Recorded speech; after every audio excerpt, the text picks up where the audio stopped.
संग्राम में महिला वोटर्स का भारी तादाद में निकलना, सुबह सुबह जो हम कतारें देख रहे हैं वो किस तरह के संकेत दे रही है। और इसी के साथ अनुपम, जो दर्शक हमारे इस वक्त हमारे साथ जुड़े हुए हैं, एक बार अगर उनको हम बताएं कि किस तरह से ये पूरी लड़ाई बंगाल की बेटी बनाम वो जो कह रहे हैं कि परिवर्तन की जरूरत है, डबल इंजन की सरकार लीजिए, वही सरकार जो केंद्र में है वही सरकार यहां पर लाइए, काम अच्छा होगा और विकास होबे, ये पूरा जो विमर्श रहा है इस पर जल्दी से वहां का नजारा दिखाते हुए जरा रिपोर्ट दीजिए।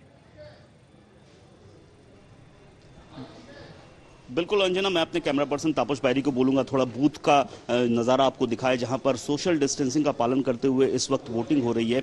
और दूसरी बात, एक दिलचस्प आंकड़ा भी आपको दे दूं कि जो जिन 30 सीटों पर चुनाव हो रहा है 191 प्रत्याशी हैं और इनमें विडंबना है कि सिर्फ 10% महिला प्रत्याशी है। तो दोनों ही पार्टियां महिलाओं की बात कर रही है, महिलाओं की योजनाओं की बात कर रही है और ये पूरे हिंदुस्तान के परिप्रेक्ष्य में भी है कि महिलाओं की जो संख्या है वो उस हिसाब से हमें जो कैंडिडेट होते हैं उसमें नहीं दिखाई पड़ती। और बंगाल की जहां तक बात है, इस वक्त बंगाल में आरोप प्रत्यारोप की राजनीति शुरू हो गई है। थोड़ा अपडेट मैं आपको दे दूं, टीएमसी की ओर से कई आरोप लगाए जा रहे हैं और एक जो सबसे बड़ी खबर आ रही है, 10 एमपी तृणमूल कांग्रेस के वो ईसी ऑफिस में आज 12 बजे जाएंगे कंप्लेन करने के लिए। 10 सांसद मिलकर जाएंगे और काफी गंभीर जो समस्याएं हैं उनकी ओर से कहा जा रहा है कि इसको वो वहां पर कंप्लेन करेंगे। दूसरी ओर से टीएमसी की ओर से कंप्लेन किया जा रहा है कि पटाशपुर में जहां पर कल रात बॉम्बिंग हुई थी वहां पर कहने के बावजूद सुरक्षा इंतजाम नहीं किए गए हैं। पश्चिम मिदनापुर के गढ़बेता में बूथ नंबर 167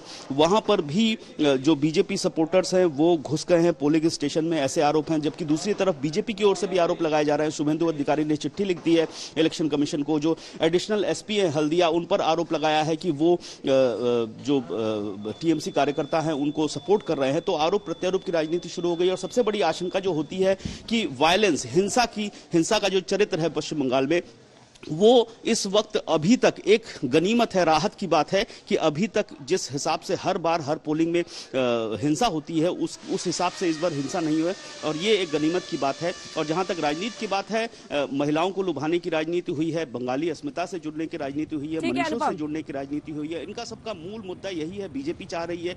जी, बूथ 149 शुभेंदु अधिकारी कह रहे हैं वोटर्स को वोट डालने से रोका जा रहा है। जल्दी से आप दोनों से एक रिएक्शन इस पर। डॉक्टर निखिल, आपके साथ शुरुआत करते हुए, क्या अभी से ही शुरू हो गया है वो पूरा खेल आरोप प्रत्यारोप का? वो कह रहे हैं कि वोटर्स को वोट नहीं डालने दिया जा रहा है, क्या कह रहे हैं? मतलब वहां पर टीएमसी के लोग हैं जो रोक रहे हैं, वहां पर सुरक्षा बल तो तैनात होंगे, क्या कहा जा रहा है?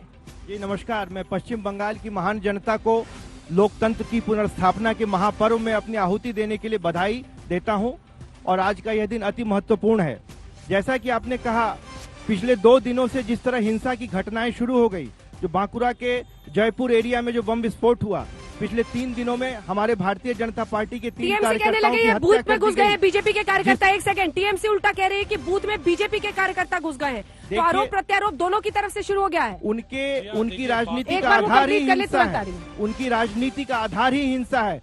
श्री शुभेंदु अधिकारी ने इस बात को अभी परिलक्षित किया कि उनके कार्यकर्ताओं को बूथों पर आने नहीं दिया जा रहा है। टीएमसी के सांसद राज्य चुनाव आयोग जा रहे हैं सर, 10 पूरी तरह से अराजकता फैलाने की रणनीति पर काम कर रही है क्योंकि उनकी जमीन खिसक चुकी है। लेकिन मैं चुनाव आयोग और बाकी सभी अधिकारियों से निवेदन करूंगा कि आज का दिन ये महत्वपूर्ण है और पूरी तत्परता के साथ लोकतंत्र की पुनर्स्थापना में योगदान करें। लोगों को गांव में, घरों में मारा पीटा जा रहा है, ऐसी रिपोर्टें आ रही हैं। भारतीय जनता पार्टी के कार्यकर्ताओं को प्रताड़ित किया जा रहा है। काउंटर, उसके बाद शशि जी आ रही है।